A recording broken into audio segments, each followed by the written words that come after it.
আমার ভাবি সব সময় আমাকে বলতো, দেখবে আল্লাহ তোকে অনেক সুখী করবে। দিন চলে যায়, কারোর জন্য না কখনো কোনো কিছু হতে না বাবির শরীরটা অনেক খারাপ হয়ে যায়। বাবির ডেলিভারির ডেট কাছে চলে আসে, বাবিকে ডেলিভারি করাতে হবে। আমার কাছে না কোনো টাকা ছিল না।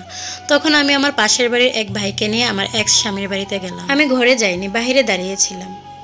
ওকে ডাকিয়ে আনার পর ওর পায়ে ধরলাম যে আমাকে 10,000 টাকা দেন, কিন্তু সে না কোনোভাবে রাজি হচ্ছিল না। তার কাছে 10,000 টাকা নেই। সে বলল আমার কাছে 5,000 টাকা আছে, আমি তোমাকে 5,000 টাকা দেবো, কিন্তু আমার একটা শর্ত আছে। তখন অভাবে পড়লে না মানুষের মাথার সেন্স কাজ করে না। তখন আমি কি বলবো ভেবে না পেয়ে, বাবিরও জীবন বাঁচাতে হবে, আমি ওর শর্তে রাজি হয়ে গেলাম। আমি বললাম কি, ওর কাছে আমি 5,000 টাকা ভিক্ষা চাইলাম। ও বললো আমি তোমাকে 5,000 টাকা দেবো, কিন্তু এর বিনিময়ে তুমি আমার সাথে একদিন থাকতে হবে। আমি বললাম কোথায় থাকবো? সে বলল আমার বউ বাপের বাড়িতে গেছে, তার বাড়িতে সবাই বেড়াতে গিয়েছে, বাসায় কেউ নেই। যাই হোক, তখন না আমি হালাল হারামের কথা চিন্তা করতে পারি নাই, কারণ আমার ভাবিকে বাঁচাতে হবে। আমার ভাবিকে বাঁচাতে হলে টাকা লাগবে। যাই হোক, শারীরিক কোনো সম্পর্ক করার ইচ্ছা আমার ছিল না, তারপরও আমার ভাবিকে বাঁচাতে হবে। যেভাবে ছোটবেলা থেকে আমাকে মেয়ের মতো করে মানুষ করেছে, যেভাবে আমি ডিভোর্সি হওয়ার পরও আমাকে আগলে রেখেছে নিজের সন্তানের মতো, কখনো বয়স্ক লোকের সাথে আমাকে বিয়ে দিতে দেয়নি। আমার মা চেয়েছিল বয়স্ক লোকের কাছে বিয়ে দিতে, কিন্তু আমার ভাবি দেয় না। আমার ভাবি কখনো রাজি হয় নাই। সেই ভাবিকে কিভাবে আমি ফেলে দিই, ওই চিন্তাটা না তখন আমার মাথায় ঘুরতেছিল যে কোনোভাবে আমার ভাবিকে বাঁচাতে হবে। যখন আমি চলে আসতেছিলাম, সে আমাকে 3,000 টাকা দিয়ে বললো চলে যাও। আমি বললাম কেন? আর তুমি তো বলেছো 5,000 টাকা দেবা। কিন্তু সে বললো আমাকে 2,000 টাকা লাগবে, কারণ আমি শ্বশুর বাড়িতে যাবো। শ্বশুর বাড়িতে গেলে তো আমার কিছু নিয়ে যেতে হবে, আমার খালি হাত এই 5,000 টাকা আমি তোমাকে দিতে পারবো না। তুমি 3,000 টাকা নিয়ে চলে যাও, আমাকে 2,000 টাকা দাও। অনেক মিনতি করেছে, অনেক পায়ে ধরেছে যে তুমি আমাকে 5,000 টাকা দাও, কিন্তু সে আমাকে দিল না। এই 3,000 টাকা নিয়ে আমি দৌড়ে আমার ভাইয়ের কাছে গেলাম। বাড়িতে গিয়ে ভাইয়ের হাতে টাকা দিলাম। টাকা দিয়ে একটা ব্যানে করে আমি, আমার ভাই আর আমার ভাবি না হসপিটালে গেলাম। কিন্তু কি আফসোস জানেন, হসপিটালে গিয়ে পৌঁছার সাথে সাথে আমার ডাক্তাররা ভাবিকে ডেলিভারি রুমে নিয়ে যায়। আমার ভাবি একটা পুত্র সন্তান জন্ম দিয়ে আমার ভাবি দুনিয়া থেকে না ফেরার দেশে চলে যায়। আমার ভাবির খুব ইচ্ছে ছিল গরুর গোশ খাওয়ার জন্য, কিন্তু ভাগ্যের কি পরিহাস জানেন, আমি গরুর গোশ খাওয়াতে পারলাম না। হয়তো এটাই আমার নিয়তি। এরপর আমার ভাবি যখন মারা যায়, হসপিটালের বিল এসেছিল 6,000 টাকা। অনেক হাতে পায়ে ধরে আমি আমার ভাবিকে হসপিটাল থেকে কোনোভাবে বের করতে পারছিলাম না। ওরা টাকা ছাড়া হসপিটাল থেকে লাশটা দিবে না, আমার ভাইয়ের ছেলেকেও দিবে না।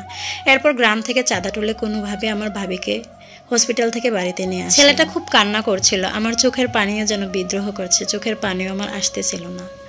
পরে গ্রামের থেকে যে চাঁদা তুলে টাকাটা পেয়েছিলাম, ওই টাকাটা দিয়ে ভাবির দাফন কাজ শেষ করলাম। ছেলেটার জন্য যে দুধ কিনবো, ওই টাকাটাও আমাদের কাছে ছিল না। একটা কলসি বেচে ঘরের 17 টাকা না কলসিটা বেচেছিলাম, বেচে আমার ভাইয়ের ছেলের দুধ কিনেছিলাম।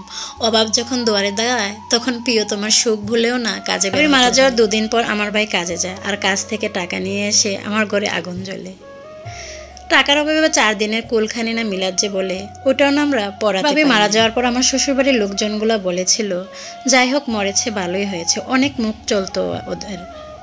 যাই হোক, ওদের কোনো কথাই না আমি আমলে নেই না, ওরা যা বলুক বলুক, আমি কোনো কথাই মাথায়। এভাবে কিছুদিন যাওয়ার পর না কোনোভাবেই আমাদের সংসারটা চলছিল না। আমার ভাই গ্রামের এক ভাইয়ের সাথে শহরে গেল কাজ করবে, রং মিস্ত্রির কাজ করবে।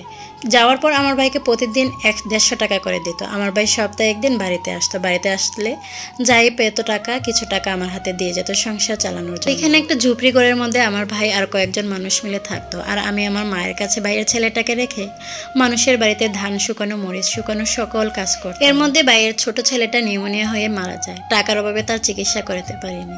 জন্মের 2 মাস পরেই ছেলেটাও মারা যায়। যাই হোক, সব আল্লাহর হাতে। আল্লাহ। মারা যাওয়ার কিছুদিন পর না আমার ভাই 5তলা বিল্ডিং এর রং করতেছিল। ওই রং করার অবস্থায় রশি ছিঁড়ে আমার ভাই সহ আরো একজন মারা যায়। আমার ভাইয়ের মাথার মস্তক সমস্ত সবকিছু না বের হয়ে যায়। আমরা না পুরোপুরি আমার পরিবারটা অন্ধকার হয়ে যায়। এখন আমি কি করব কিছুই বুঝতে পারি। আমার পরিবারের বিদায় বেলা এসেছে। আমার শাশুড়ি গ্রামে হেঁটে হেঁটে সবার কাছে ঘুরে বেড়ায়। ওনার অভিশাপে নাকি আমাদের পরিবারটা আজ এমন হয়েছে। ওনাদের অভিশাপ নাকি সাথে সাথে ফলে যায়। আমার ভাইয়ের মৃত্যুর সংবাদ আমার মা সহ্য করতে পারে না। আমার মা মানসিক রোগী হয়ে যায়। আমার মাকে এখন বেঁধে রাখতে হয়। দড়ি দিয়ে বেঁধে আমি কাজে যেতাম, আর আমার ভাই যেটাকে পাহারা দিতে বলতাম। একদিন বাজার থেকে এসে দেখে আমার মা নেই। বাইজি ছোট মানুষ, বাচ্চাদের সাথে খেলছিল। বাইজিও তো বোঝে না। মাকে খুঁজতে খুঁজতে বাজারে গেলাম। বাজারে গিয়ে মাকে পেলাম। ওইখান থেকে মাকে আবার বাড়িতে নিয়ে আসলাম। নিয়ে এসে আবার মাকে বেঁধে রাখলাম। আজ এ পর্যন্তই। বাকি পার্টটুকু আমার জীবন কাহিনীটা হয়তো আপনাদেরকে অন্য একদিন শোনাবো।